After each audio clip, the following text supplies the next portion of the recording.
The 7 Wonders of Sassafras Springs by Betty G. Burney. Day 1. I Go Searching. The next morning didn't seem that different from any other Wednesday in July. Up at first light, I stepped out on the porch and stared across the yard, out at the fields, the orchard, and beyond. I didn't see a thing that would impress an Egyptian. I fed Murph and Pat while Pa milked Mabel and Mert. Then we harnessed the horses and headed straight to the fields. By that year, which was 1923, a few farmers had tractors, but Pa said the problem with machines was when you said, "Whoa," they kept on going, unlike Murph and Pat. I knew it'd be foolish to look for wonders on our own land. I'd been up and down the rows of corn and beans so often I knew every clump of dirt. While we weeded, I did come up with a plan of how to start my search. When you're plowing or mowing, you start at the beginning of one row and go all the way to the end. Then you move up the next row to the end, and so on. That's how I'd go looking for wonders.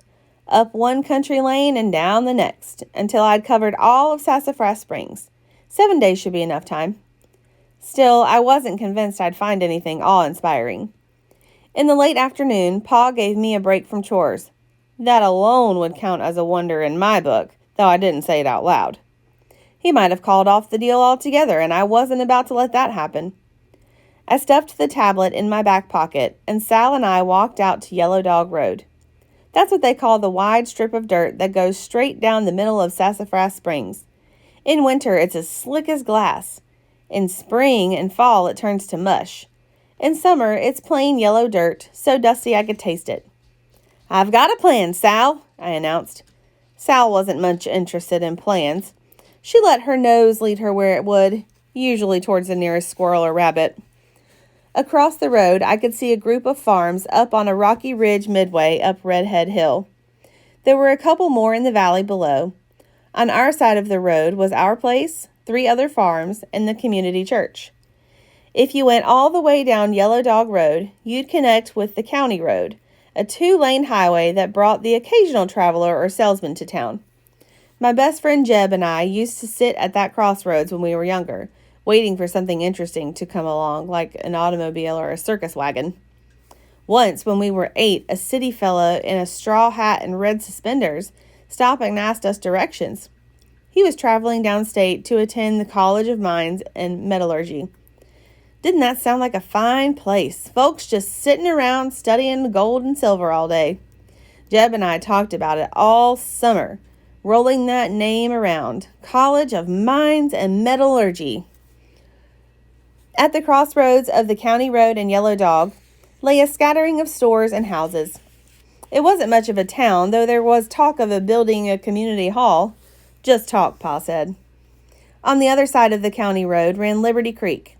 It was a good place to swim, skip stones, fish, or float a small boat, if you watched out for rocks and didn't mind the occasional snake. Wild sassafras grew along the banks, and upstream a spring fed the creek. It's not too hard to figure out how our town got its name. Standing there in the middle of Yellow Dog Road, I could see plenty of land, but nothing more wonderful than barns and silos. "Maybe we need some company," I told Sal. "No use doing this all alone." We walked down to the Austins to see if Jeb wanted to come along. Even though his family's farm was next door to ours, it was still a hike to get there. Dusty, their big brown dog, ran up to greet Sal and me and led us to the vegetable patch, where Jeb was riding on a herd on a whole pack of Austins. He had 4 younger sisters and 4 younger brothers. The babies were inside with their ma and the eldest girl, Maggie, but the rest of them hung all over Jeb as usual. You hardly ever saw him without a brother clinging to his leg, a sister riding piggyback, and another one tugging at his back pocket. Fortunately, Jeb was good-natured. "Want to come searching with me?" I asked him. "Looking for trouble? I got some here," said Jeb, ruffling Flo's hair. "Hi, Eben," she said with a giggle. "Got any candy?" Before I could answer, Charlie lunged for Sal, yelling, "Doggy!" She escaped his grasp in the nick of time. Don't get me wrong. I like Jeb's brothers and sisters, but whenever I tried to tell Jeb he was lucky, he'd say, "Take as many of them as you want." I was hoping you and me would go searching for wonders, like the 7 wonders of the world, remember, in geography? Jeb grabbed Fred's overalls just in time to keep him from mowing down a tomato plant. "Nothing like that around here," he said. "You got your work cut out for you." "If I can find 7 wonders in Sassafras Springs, I'll get to go to Colorado on the train." Jeb let out a low whistle. "By yourself?" I nodded just as Bessie burst into tears because Joey was dangling a fat worm in her face. "Maybe tomorrow," Jeb said, picking up Bessie. "I kind of have my hands full today." I trudged back toward the road with Sal at my heels. "Looks like we're on our own," I told her. She wagged her tail, grateful-like. We took the side road off Yellow Dog and headed up the hill, past the fields tall with corn, aiming toward the farthest side of the ridge. "I guess this is the beginning, girl," I told Sal. Well, the two of us walked and climbed and searched and explored, but we didn't see anything out of the ordinary. At this rate, at the end of 7 days, I'd have an empty tablet and a dog full of cockleburrs. I sat down and tried to pick the ornery stickers out of Sal's fur, and she licked my hand in thanks. "Well, girl, guess we better keep on looking." Then I remembered part of a verse I'd heard last week in Sunday school. "He that seeketh findeth." That sounded encouraging. I recalled another part of the chapter saying, "Ask and it shall be given to you." Maybe finding wonders would require some asking, though speaking up did not come naturally to me, as Aunt Pretty liked to point out. I craned my neck and glimpsed the very top of Redhead Hill, trying to imagine how much lighter Silver Peak Mountain would be. "Come on, girl," I told Sal, as I stood up and brushed off the seat of my trousers. "Let's go seek and find some wonders." The farthest farmhouse belonged to Mr. and Mrs. Orville Payne. Once a month or so, I saw Mrs. Almeda Payne in our parlor, along with half a dozen other ladies from the church sewing circle. How their needles kept up with their tongues was a mystery to me, but I thought I'd call on Mrs. Payne and try to see if she had anything astonishing to show me. There were 2 windows on the front of the Payne house, one on each side of the door. With the shades pulled halfway down, they looked like a pair of sleepy eyes. I took a deep breath and knocked. It was dead quiet inside. I thought Mrs. Payne might be out back and went to check. As I rounded the side of the house, I practically ran smack into Mr. Payne, and he wasn't pleased to see me. Neither was his huge dog, who bared his yellow teeth at Sal. She stood her ground, but kept quiet, as the Payne dog was double her size. Sal was brave, but she wasn't stupid. Orville Payne was a tall man, so tall that when I looked up at him, I could see clear inside his nostrils. They were flaring like an angry bull's. "What are you doing here?" he asked in a gravelly voice. "Why, looking for Mrs. Payne. It's me, Eben McAllister." He frowned and blew his red nose on a ragged bandana. "Why ain't you home with your pa?" "Well, sir, I'm looking around Sassafras Springs for a wonder. You know, like a wonder of the world." Mr. Payne spit on the ground. "More like you're nosing around to see if anybody has anything worth stealing. Now you get out of here and stay out. I don't want boys like you snooping around my house. Go on now." He didn't have to tell me twice. As Sal and I hightailed it out of there, my heart was leaping around in my chest. Folks in Sassafras Springs were usually friendly enough, but they expected their neighbors to mind their own business, which did not include asking about wonders.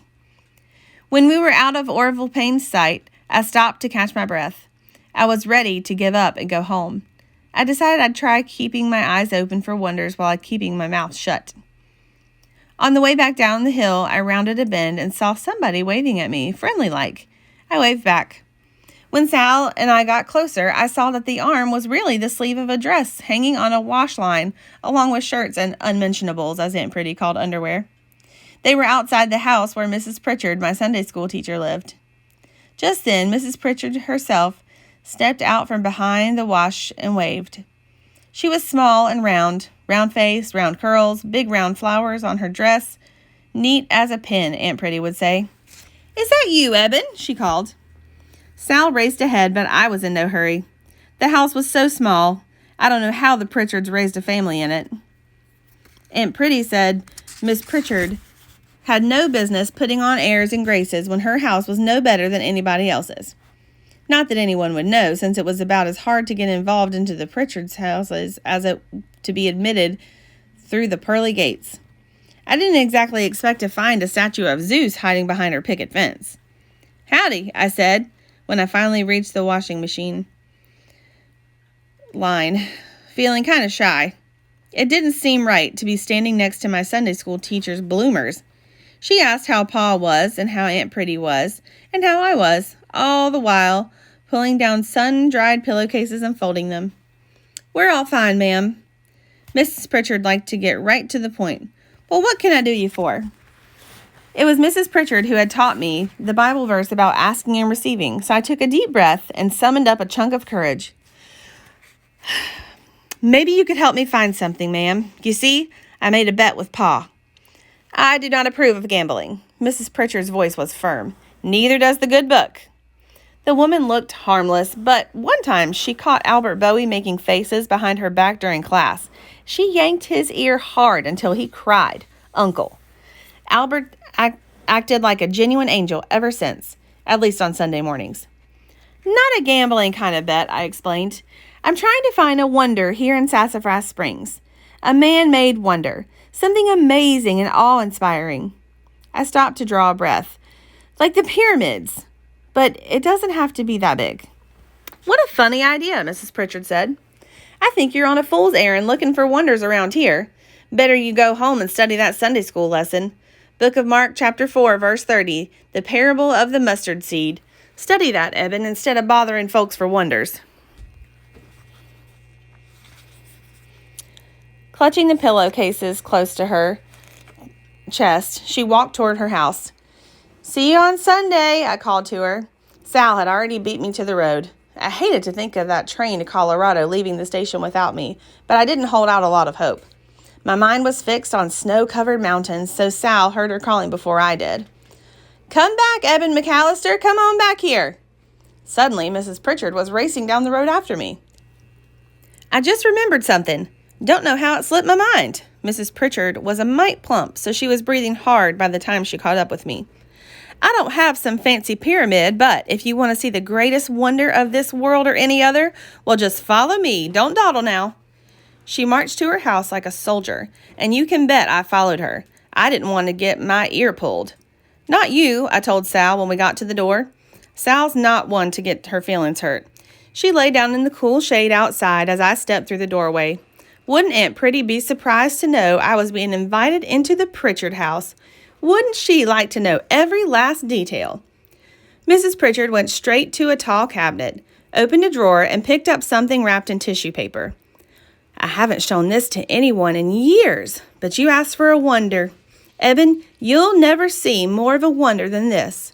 She carefully peeled back the paper. The shriveled up face staring at me sent shivers up my spine. I knew it was an applehead doll, but it reminded me of a shrunken head I'd seen in my exploring book. Aunt Pretty told me that when she was growing up, the only dolls county girls had were made of rags, dried apples, or clothespins. Mrs. Pritchard's doll had yellow yarn hair, an old-fashioned dress, and two hollows carved out of the leathery apple for eyes. Why anybody, even a girl, would take a fancy to a doll was beyond me, but this one was something special.